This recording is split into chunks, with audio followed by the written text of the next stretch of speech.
core of democracy is the election. Today, we are going to discuss the first ever general election of one of the largest democracy in the world, which many people thought as the biggest gamble in the history of mankind. On 26 January 1950, India adopted the constitution and became a republic nation.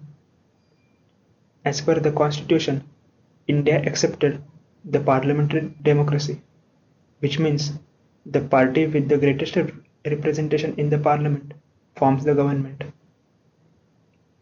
Winning candidate was to be decided by the first past the post system, which means that candidate receiving more votes than any other candidate wins. This does not mandate a candidate to secure a certain percentage of votes to prove the majority. Newly independent India chose to move straight into universal adult suffrage. This means that all Indian citizens above the age of 21 years were eligible to vote irrespective of their property, gender, caste, religion, or any other differentiating factor.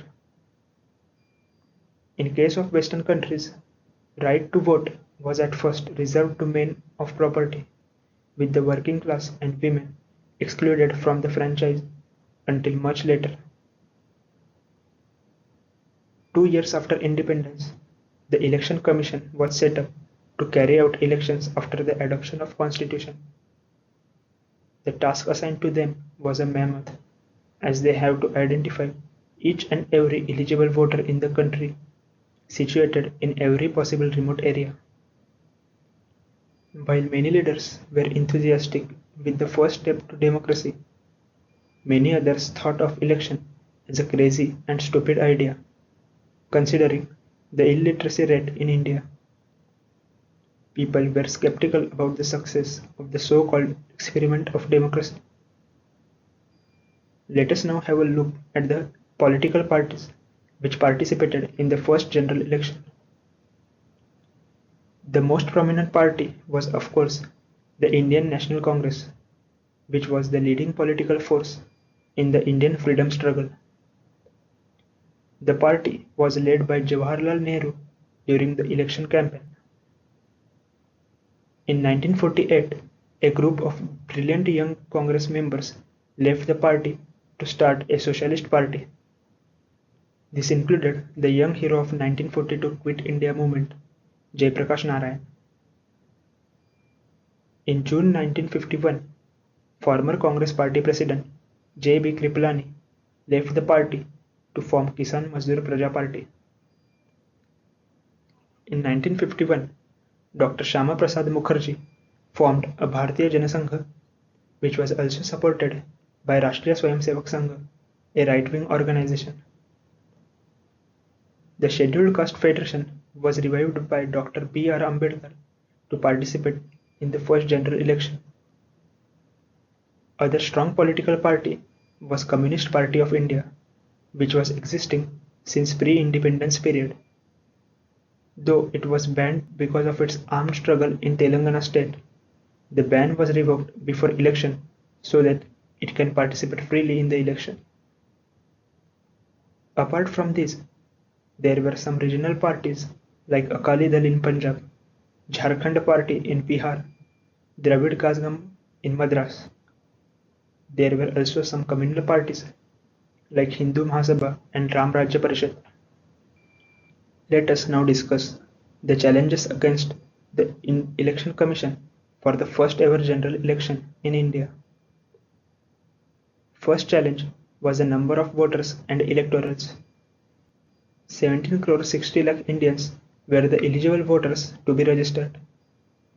There were 4,500 electorals, with 500 for parliament and rest for the provincial elections. The problem was complicated by the fact that most of these voters were illiterate. Literacy rate in India was less than 20%, so it was difficult to educate these voters about the democracy and elections. Moreover, elections for state assembly were concurrent with general election. This increased the burden on election commission. There were geographical challenges also. Election and electorate spread over area more than million square miles. Terrain was huge, difficult, and diverse. Bridges had to be constructed over rivers for remote hill villages. Apart from this, election commission faced unique social problem. There was the diffidence of many women in northern India to give their own names, instead of which they wished to register themselves as A's mother or B's wife. Unlike UK, where election is a two-party affair, in India there was dazzling diversity of parties and leaders.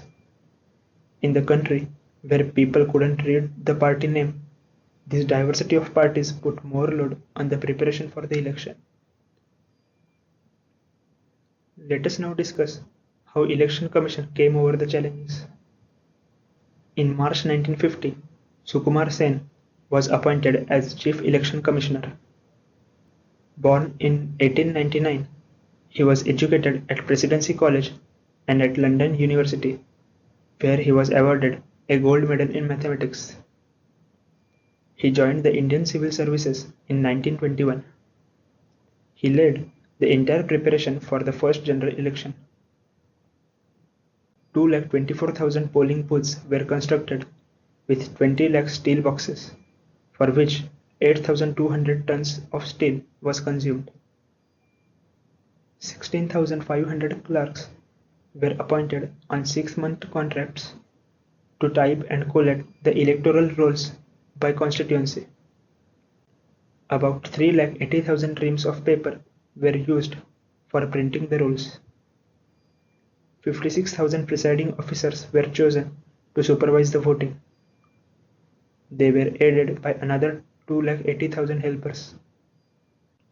2,24,000 policemen were put on duty to guard against violence and intimidation. Since most of the voters could not recognize parties by their names, pictorial symbols were used to represent the parties. Drawn from the daily life, these symbols were easily recognizable, like a pair of bullocks for one party, a hut for second, an elephant for third, an earthenware lamp for the fourth, and so on. A second innovation was the use of multiple ballot boxes. On a single ballot, the illiterate Indian elector might make a mistake. So, each party had a ballot box with its symbol marked in each polling station, so that voters could simply drop their paper in it. To avoid impersonation, Indian scientists had developed a variety of indelible ink, which applied on the voter's finger stayed there for weeks. A total of 3,89,816 vials of this ink were used in the election. Throughout 1951, the Election Commission used the media of film and radio to educate the people about this novel exercise of democracy. A documentary on the franchise and its functions and the duties of the electorate was shown in more than 3,000 cinemas. Many more Indians were reached via All India Radio, which broadcasted numerous programs on the constitution, the purpose of adult franchise, the preparation of electoral rolls, and the process of voting. All these efforts led to the success of the first general election. Let us now turn to the election campaign of the parties. Large public meetings, speeches, posters, visual media were the usual means of election campaigning used by all the parties. Candidates did door-to-door canvassing for the election. Communist Party of India was privileged to use the Moscow radio, which relayed its programs via the station in Tashkent. However, the first general election was marked by Nehru's magnificent election campaign, which was also compared to the imperial campaigns of Samudragupta, Ashoka, and Akbar.